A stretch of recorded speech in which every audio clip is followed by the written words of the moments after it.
नमस्ते। आज एक संस्था के बहाने बात अपने उत्तराखंड की। 100 साल पहले जब देश की आज़ाद नहीं हुआ था, एक संस्था की स्थापना हुई थी। उत्तराखंड के किसी शहर, कस्बे या गांव में नहीं, दिल्ली में। नाम दिया था गढ़वाल हितैषणी सभा।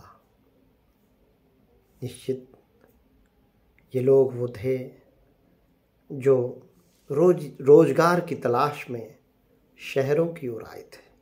कुछ दिल्ली में आए थे, कुछ बम्बई गए, कुछ चंडीगढ़ गए, देश के अलग अलग इलाकों। दिल्ली में जो लोग आए, उन्होंने एक संस्था बनाई। कहीं उनके दिल में था कि चले तो आए हैं, लेकिन अपनी परंपरा, संस्कृति, समाज, उसको हम भूल न जाएं। अपने सुख दुख, अपने परिवेश और एक संस्था का जन्म दिया। बहुत कठिन काम था उस समय यहाँ आना, यहाँ की परिस्थितियों में समरस होना, यहाँ के परिवेश में अपने आप को समरस करना। और कहीं ना कहीं उनके मन में था कि हम बिखर न जाएं, टूट न जाएं। और उन्होंने एक संस्था बनाई, गढ़वाल हितैषणी सभा। गढ़वाल का हित रखने वाली, अपने लोगों का हित रखने वाली। उनकी कर्मठता थी, उनका कौशल, पुरुषार्थ। वो हमारे पूर्वज थे। उनका कौशल, पुरुषार्थ था कि उन्होंने अपने लिए ज़मीन भी ली, एक अपने संगठन के लिए एक स्थान भी चुना और एक संस्था चलने लगी जिसका नाम था गढ़वाल हितैषणी सभा। साथियों, बहुत भावुक करती है ये बातें। 100 साल पहले का वो मंजर याद कीजिए। पहाड़ों से लोग उतरे होंगे, उससे पहले से उतर रहे होंगे, लेकिन उस समय उन परिस्थितियों में यहाँ पर अपने गढ़वाल की और अपने उत्तराखंड की यादों के साथ ये लोग कभी इकट्ठा भी हुए होंगे, अपने सुख दुख बांटे होंगे, अपनी दिनचर्या एक दूसरे को बताई होगी, अपने रीति रिवाज, परंपरा, न जाने क्या क्या उस समय किस तरह से इन्होंने एक जीवन की शुरुआत की होगी। परदेश में ये प्रवासी लोग थे। वही संस्था आज 100 साल बाद खड़ी है। और जब खड़ी है तो उन मनीषियों को सादर नमन करती है। केवल उनको ही नहीं जिन्होंने इसकी स्थापना की। स्थापना के बाद जो ये अनवरत चली आ रही है, जो ये यात्रा चली आ रही है इस संगठन की, उसको किस तरह से ये चली आई है, कैसे कैसे दिक्कतें आई होंगी, क्या क्या परेशानियां आई होंगी, लेकिन इन लोगों ने अपनी संस्कृति, परंपरा, अपने रीति रिवाज, अपने मेले, उत्सव, कौथिक, सब कुछ मनाते हुए ये लोग टिके रहे। और आज हम कह पा रहे हैं कि संस्था 100 साल पूरे कर रही है। ये छोटा अवसर नहीं है, उत्तराखंड के लिए बहुत बड़ा अवसर है। इसे महसूस किया जाना चाहिए। यही हमारी थाती है, यही हमारी विरासत है, यही हमारी परंपरा है। मुझे बम्बई में किसी ने कहा था कि भाई, पहाड़ के लोग आए तो अपने साथ क्या लेके आए थे?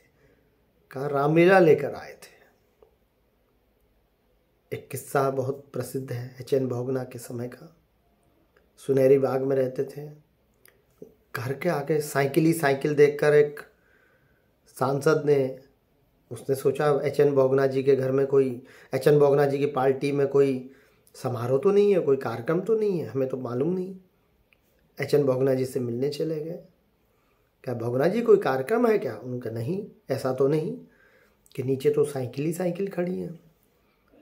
तो एच.एन. भोगना जी ने कहा, भाई ये रामलीला देखने वाले लोग हैं, पहाड़ के लोग हैं, हमारे उत्तराखंड, तब उत्तराखंड नहीं बना था, हमारे पहाड़ के लोग हैं, रामलीलाएँ होती हैं, रात में कहाँ घर जाएंगे, यहाँ आ जाते हैं और सुबह अपना निकल लेते हैं, रात में साइकिल खड़ी कर लेते हैं, यहीं विश्राम कर लेते हैं। ये रामलीला थी जिसने लोगों को, जो अपनी थाती थी, जिसे अब लोग लेकर आए थे। और बम्बई में भी रामलीलाएँ होती रहीं, चंडीगढ़ में भी होती रहीं, और दिल्ली में भी होती रहीं, लखनऊ में भी होती रहीं। पहाड़ का आदमी जहाँ उतरा वो राग रागनियाँ, बिहाग, दोहे, बहरे तबील, वो रामलीला के साथ जीता रहा। अपने गीत संगीत, क्योंकि लोक संगीत पहाड़ों में था, तो अपने लोक संगीत के साथ, अपनी रामलीलाओं के साथ, अपने चौफला, झुमेलो, चांचरी, यही तो उसके पास थे, इन्हीं के साथ मगन रहा। मैं रामलीला की बात इसलिए कर रहा हूँ क्योंकि बहुत अच्छा लगा मुझे। गढ़वाल हितैषणी सभा ने 100 साल के उपलक्ष्य में पहला कार्यक्रम एक रामलीला का किया, जो इन दिनों गढ़वाल हितैषणी सभा में के संयोजन से पंचकुइया मार्ग पर आयोजित हो रहा है। रामलीला होती हैं, कोई ऐसा नहीं कि कुछ अद्भुत हो गया, लेकिन यहाँ अद्भुत है, यहाँ बहुत सुंदर बात है। इस रामलीला का संयोजन श्री केदार समिति की तरफ से किया जा रहा है, और इससे केवल महिलाएं इसमें सब पात्र हैं, चाहे रावण हो, चाहे राम हो, लक्ष्मण हो, जो महिला पात्र हैं तो हैं ही, लेकिन हनुमान, राम, लक्ष्मण, रावण, हर पात्र यहाँ पर महिला है। और इसे देखना एक अद्भुत, ये सामान्य रामलीला नहीं है, रंगकर्मी हैं ये लोग, ये महिलाएं रंगकर्मी हैं। ये महिलाएं दूसरे सांस्कृतिक कार्यक्रमों में भी भाग लेती हैं, उन्हें उत्तराखंड की सारी विधाओं का ज्ञान है, लोक कलाओं का ज्ञान है, लोक नृत्य, लोक विधाएं, लोक नाट्य, लोक परंपराएं, सब ज्ञान है, लेकिन रामलीला का भी उनको अनुभव है। और वहाँ पर रामलीला के मंचन में हर बात नजर आती है। रामलीला का गायन बहुत अनमोल है, अद्भुत है। उस गायन को, उसमें बिहाग है, छंद है, रागनियाँ हैं, चौपाई है, बहरे तबील है, सब महिलाएं गाती हैं, अभिनय करती हैं। बात रामलीला की नहीं, बात रामलीला की भी नहीं, एक पूरा एक संसार, चाहे वो देखिए, केवल बात उत्तराखंड की ही नहीं, हर समाज जो पलायन करता है, जो प्रवासी बनता है, वो अपनी विरासत लेकर आता है, अपनी थाती लेकर आता है, चाहे वो बिहार का समाज हो, चाहे वो झारखंड से हो, चाहे वो राजस्थान से हो, मध्य प्रदेश से हो। और खूबसूरती यह है कि वो दूसरी जगह में जाकर अपनी चीज़ों को याद करता हो। मैं शारदा सिन्हा जी को भी सुनता हूँ, बहुत मन से सुनता हूँ, जब उनका छठ के गीत गाती हैं बहुत अच्छा लगता है। बहुत से लोग हैं जिनको सुनना, राजस्थान की लोक परंपराओं को सुनता हूँ, लोक गीतों को सुनता हूँ, हर संगीत का, पूर्वोत्तर भारत के संगीत का, अपना लोक नृत्यों का, मणिपुरी नृत्य को देखिए आप, असम का बिहू देखिए, कश्मीर का सौंदर्य देखिए, वहाँ के लोक गीतों में, वहाँ के लोक संगीत में, लोक नृत्यों में।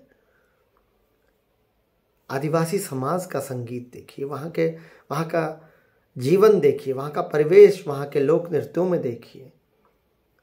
हमारे उत्तराखंड में भी बहुत कुछ अद्भुत है, और वो जब उतरता है मंचों में, तो ये जो लोक कलाकार हैं, ये जो लोक कलाकार हैं, रंगकर्मी हैं, ये बहुत बड़ी साधना करते हैं। एक प्रस्तुति के लिए ये बहुत तन्मय होकर, बहुत बहुत मन से काम करते हैं और हमें इन्हें सराहना चाहिए। यही हैं जो एक पीढ़ी से दूसरी पीढ़ी को संवाद करते हैं कि हम कौन थे, हम क्या हैं, क्या होंगे अभी। यही लोग हैं। मैत्री शरण गुप्त जी ने ठीक कहा, यही लोग हैं, यही विचार हमें विचार देते हैं, यही हमें मंथन करवाते हैं, यही हमें चिंतन करवाते हैं। और सोचिए इसी दिल्ली में कैसे कैसे लोग, कैसे कैसे हमारे पूर्वज, मेरा मन उनको नमन करने को करता है, जिन्होंने उत्तराखंड के लिए कितनी तपस्या की होगी, कितना साधना की होगी। राजनेता थोड़ा इस बात को समझें, लोग इस बात को थोड़ा समझें, खासकर राजनेता इस बात को समझें। कितना कष्ट सहा होगा किसी समय में पलायन करने वालों ने, प्रवासी लोगों ने, फिर भी वो खड़े रहे। कन्हैयालाल डंडरियाल जी ने कहा था ना, दादो मी पर्वतों को वासी, दादो मेरी ऊलरी जो कूड़ी। इस मर्म को समझिए, इस फीलिंग को समझिए और महसूस कीजिए कि केवल उत्तराखंड वो नहीं जो उत्तराखंड एक बहुत व्यापक है। यहाँ के लोग कनाडा, न्यूजीलैंड, ऑस्ट्रेलिया, इंग्लैंड, दूर दूर देशों में जाकर अपने अस्तित्व के लिए, अपने आप को महसूस करने के लिए, अपनी परंपरा, अपने संस्कारों को जीवित रखे हुए हैं। उनको ये सब एक हिमालय कल्चर है, हिमालय संस्कृति है। हिमालय संस्कृति को बने रहना बहुत ज़रूरी है। और आज जब हमें आभास होता है कि एक संस्था इस तरह से खड़ी है, तो हम उस संस्था से भी कहेंगे कि प्लीज़ कृपया थोड़ा महसूस कीजिए और अच्छा इसे बनाइए। आपस के छोटे छोटे झगड़ों में मत फंसिए, छोटी छोटी राजनीतियों में मत फंसिए और बहुत सुंदर कार्यक्रम कीजिए।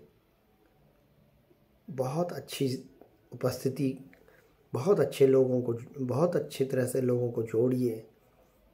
ये समाज है, जोड़ना भी चाहता है, जोड़ने की कोशिश कीजिए।